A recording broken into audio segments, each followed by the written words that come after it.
light within my heart, light within my thoughts, light within my words. May one and all and everything, blessed and loved, ever be.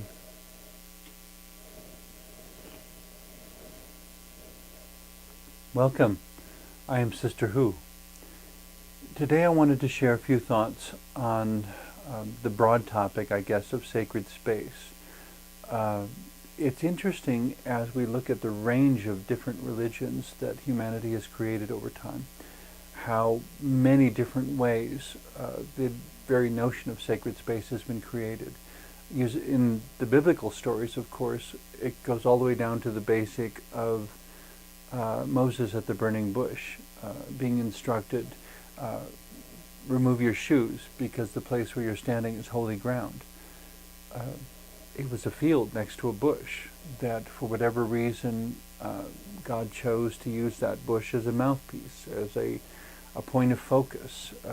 Supposedly the bush looked like it was on fire, but it wasn't consumed. There was some kind of ball of energy in that bush that was so bright it looked like flames, but the bush wasn't consumed. And of course, when the conversation was done, then the ball of fire within the bush disappeared.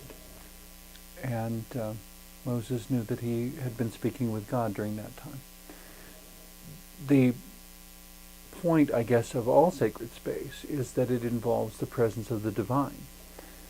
Whether one conceives of the divine as masculine, as feminine, as energy, as consciousness, as the perfect balance of the universe, whatever conception, the idea of sacred space is that in some sense there is the presence of something divine there, something that is beyond humanity, something that is mysterious and wondrous and awe-inspiring. I think when people experience this deep, all-consuming awe, there is something of God in it. And for some people, that may be looking through the Hubble telescope. For other people, it may be an experience that comes for no apparent reason after hours of prayer or hours of meditation. It may come upon seeing a magnificent vista, stepping forward and looking over the Grand Canyon for the first time. And the only word that comes to mind is wow. And you are so filled with awe that there's a sense in which you feel very small, perhaps, and also a sense in which one feels part of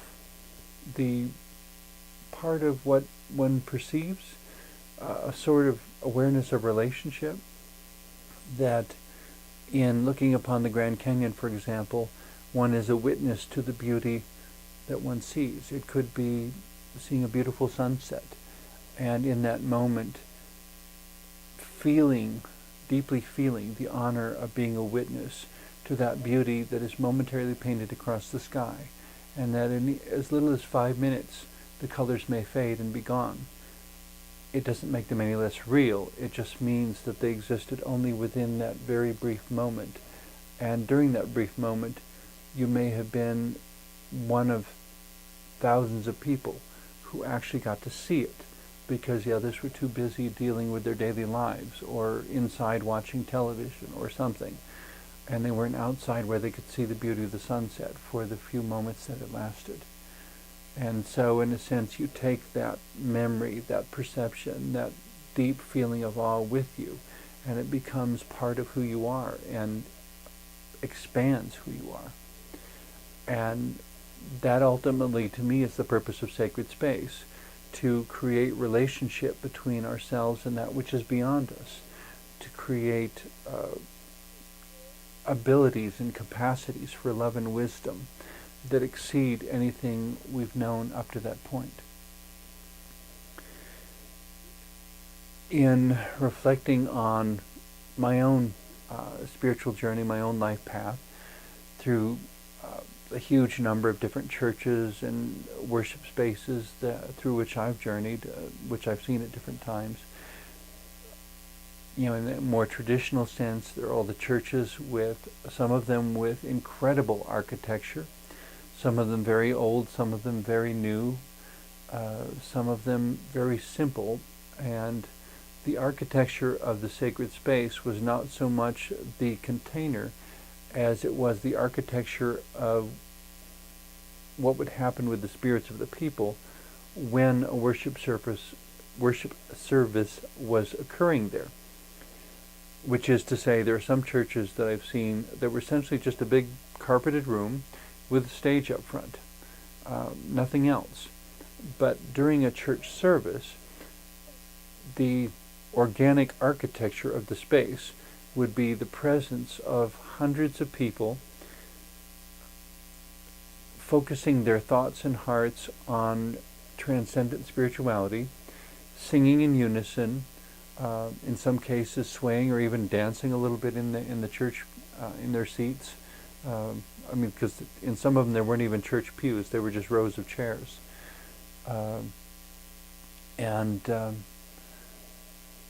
you'd have the congregation or the audience, you'd have a certain number of worship leaders, musicians, and so forth up on the stage, and it was as if the spirits of the people created a temporary architecture, kind of like the colored clouds in the sunset, that they were there for a certain period of time and then they left to go other places and to do other things.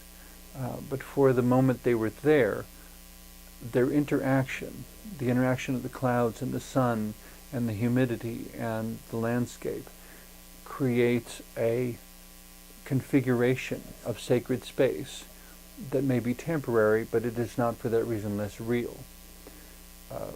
In other cases, people wanted to make the sense of sacredness more permanent, more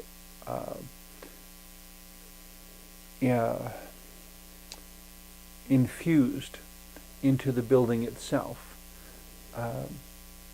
I grew up within a Roman Catholic context, and in retrospect, it's kind of interesting how in your more traditional Catholic churches and cathedrals, frequently people do not need to be told to whisper upon entering, because there is something about the architecture that communicates reverence, that communicates sacredness and transcendence. The high vaulted ceilings, the arches, the stained glass windows, the dimly lit space with a few strategically placed candles. There's something about it that just says reverence. If you don't know anything about God, if you don't know anything about religion or theology, you can still walk into these spaces, kneel down, sit down, and just be quiet and look around and listen and feel the presence of something greater than yourself. And, to me, growing up in a Catholic setting, I never really had much use for the politics of the priest or the fact that one of them smoked really smelly cigars all the time. Whatever, if that's what he likes. I don't, but whatever. I didn't have much use for the priest. So to me, they were never really the heart of Catholicism. To me, the heart of Roman Catholicism was the worship, was the reverence, the thundering pipe organs, the incense, the pageantry of processions and theatrical vestments and grand rituals. There was something about all of that spoke of meaning and symbolism and color and form, and this totally invisible side of life that was intended to have this very constructive influence, even guidance, upon all the material side of life.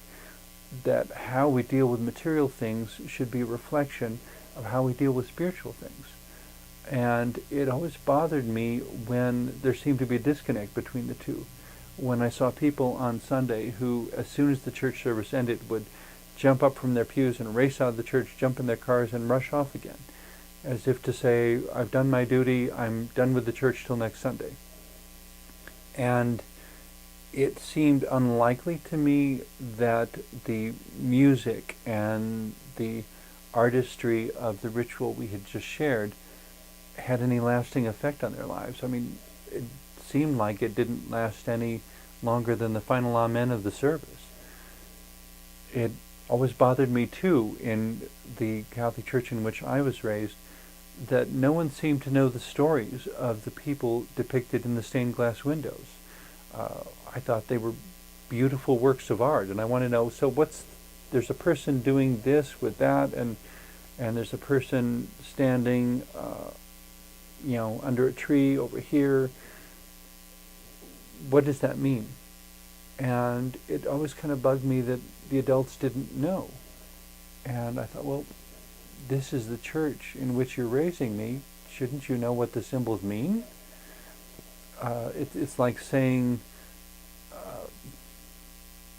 it would be like having an address and receiving mail and never opening it.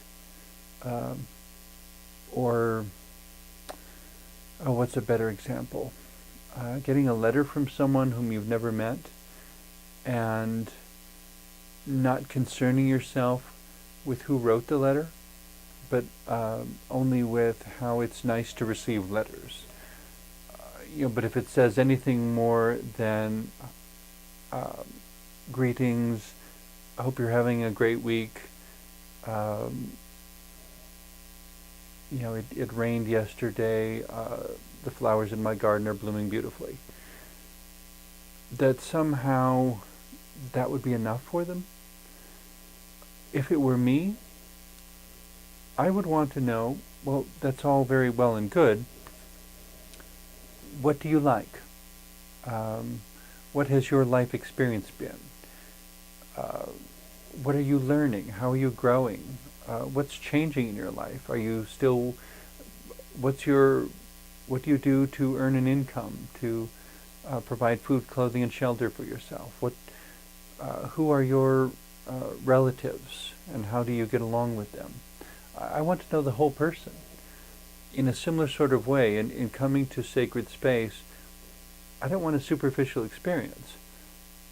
If I'm going to come to a space that is dedicated to being spiritual, to a relationship between the physical and the spiritual, between the material and the invisible, I want to know that something happened when I was there. I don't want to walk in and walk out without being affected. In the world of the theater, I sometimes describe this as the question of whether or not an actor or actress has done his or her job. If you perform in a play and you say the lines and you do the actions that the director has prescribed, and the audience comes in, watches, smiles, laughs, applauds, walks out, and is completely unchanged, I think the actor or the actress has not done his or her job. The point of a play is to affect life, to give insight, to change people, so that when you, for example, going to see, I remember when I was living in New York City and the movie Chariots of Fire was released. And I remember hearing everyone just going on and on and on about how wonderful it was, and I kind of said, I guess I should go see it for myself.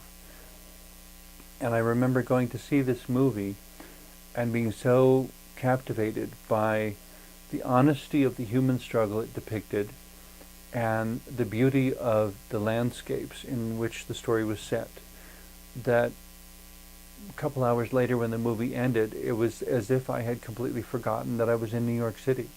I completely forgot where I was. I completely forgot that it was just a movie. It's as if for those 2 hours, the actors and actresses in that movie did such a good job, and their performance was so compelling, that I really was not even in control of my own emotions, but I was feeling emotions based on what I was perceiving, and obviously having opportunity to respond to it, but by being presented with such a compelling performance, also finding myself reacting to it. And in that sense, it really empowered my self-awareness and helped me to expand my sense of who I was. and how even in the midst of New York City, a concrete jungle of sorts, one might say, that here was this window onto a totally green, lush, rural sort of small town life in another country. Looking at depictions of Scotland and so forth. And it was all so beautiful. And that beauty within the movie theater, some would say, was totally artificial. It was just a projection on the screen. And yet, for my experience of that movie, watching it, it was all completely real. And so while it wasn't geographically real, I would say that it was emotionally real. And perhaps in some sense even a little bit spiritually real. And that, I think, is what we're reaching for with sacred space, to make something spiritually real, whether or not it is geographically real, scientifically real, whatever. It's not about being able to prove it in every other conceivable way. It's about how you become a better person by being within that space in a particular way. And if you are within any space and it does not move you to become a better person, I question whether you have experienced that space in the way that this space deserves. In any case, in reflecting on the idea of sacred space and how I could bring the honesty and truth of myself to that, regardless of what other people were or were not doing, how to be present with God, whether I ever understood God, whether God remains divine mystery, masculine, feminine, both or neither, that there is some sense of personhood to God to which I choose to continue to relate, and which I continue to find empowering. And I don't need to be dogmatic about how it's supposed to look or how it's supposed to be or what you say or don't say. God and I can have that conversation and decide what's appropriate for the two of us. And it may not be appropriate for anybody else, but for the two of us it seems to work. And of course it changes with time too. But the point is not how the space is defined. I mean, for the pagans, there's also casting a circle. You can cast a circle virtually anywhere, so that any place could become sacred space, simply by going through some sort of ritual envisioning or action where you declare for this amount of time this space is sacred because of the focus that I'm bringing to this space, because of the activity I'm going to do within this space, because of the love and wisdom that I invite to be present within this space. Putting all of that together, I came up with a song which I've entitled Cathedral of the Heart, and I'd like to share it with you now.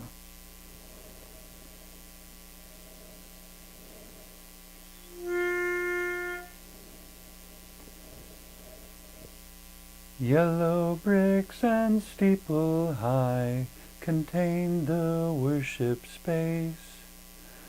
At other times I met with God in a wild and wooded place.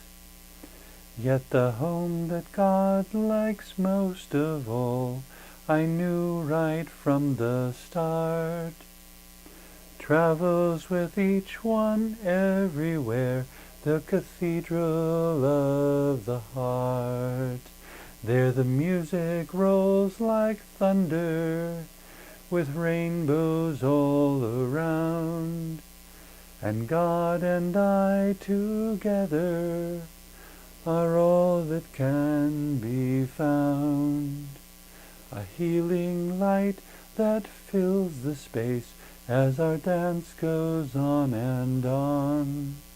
The cathedral of my heart is where love lets me sing my song.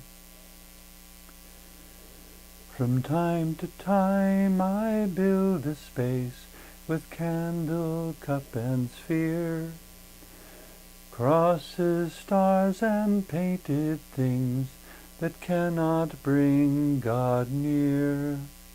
But the call that brings that sacred one more quickly than I know is when with openness and honesty my cathedral spirit shows.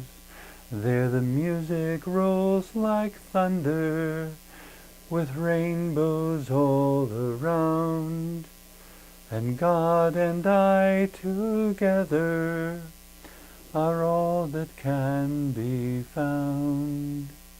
A healing light that fills the space as our dance goes on and on. The cathedral of my heart is where love lets me sing my song.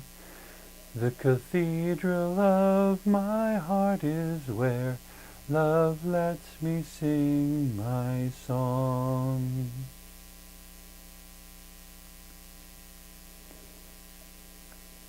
One of my most favorite verses in the Bible is that which says that God is love. The one who doesn't love doesn't know God, and God doesn't know him. So wherever it's genuinely love, God is there. And, I suppose especially as a gay man, that so comes home, that when my love is genuine, when it's about giving, when it's about expanding, when it's about including, when it's about valuing the other person's happiness even more than my inclusion in it, when love is unconditional,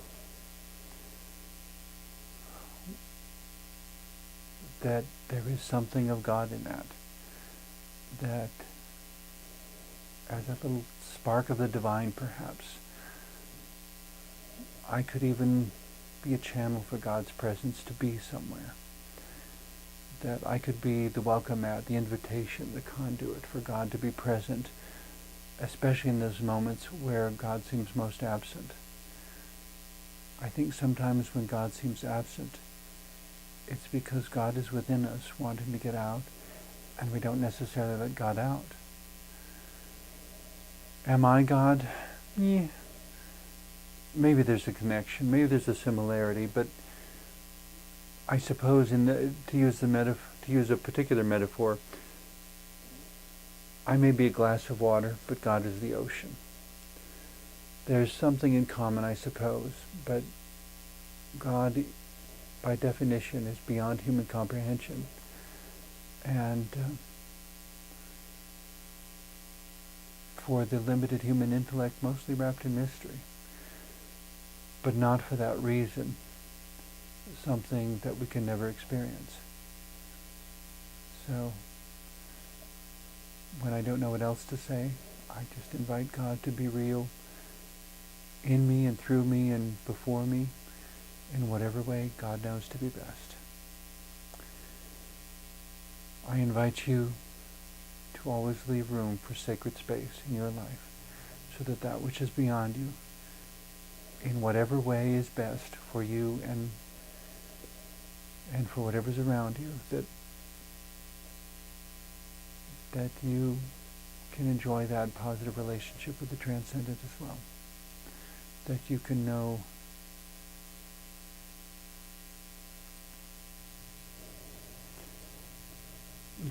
know whether you believe in the God the Church proclaims or not,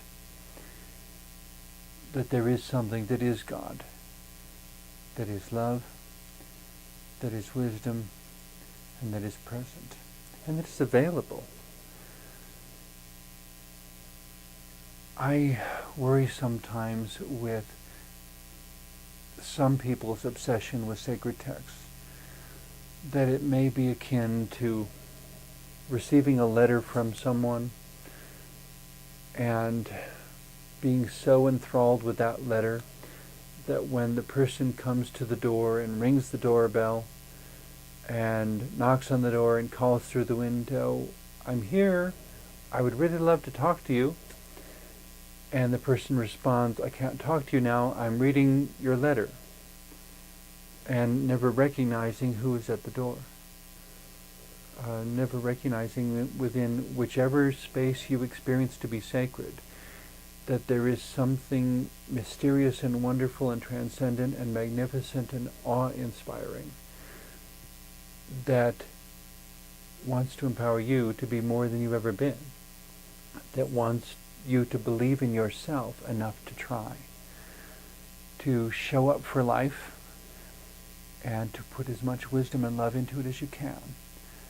And when people say things are impossible, or when they try to make God accountable to human reasoning, to be able to giggle and simply allow them their place of growth, while encouraging them to find a sacred space even larger, even more magnificent, even more inspiring. Ultimately, by our thoughts, our words, our songs, our actions, sacred space can be anywhere we are, and God's presence can flow through any one of us. It is only our perception, I believe, that keeps us from realizing it. If there is love, God is most likely there. If there is awe, God is most likely there. What does that mean in our lives? You decide. Thank you very much for joining me today.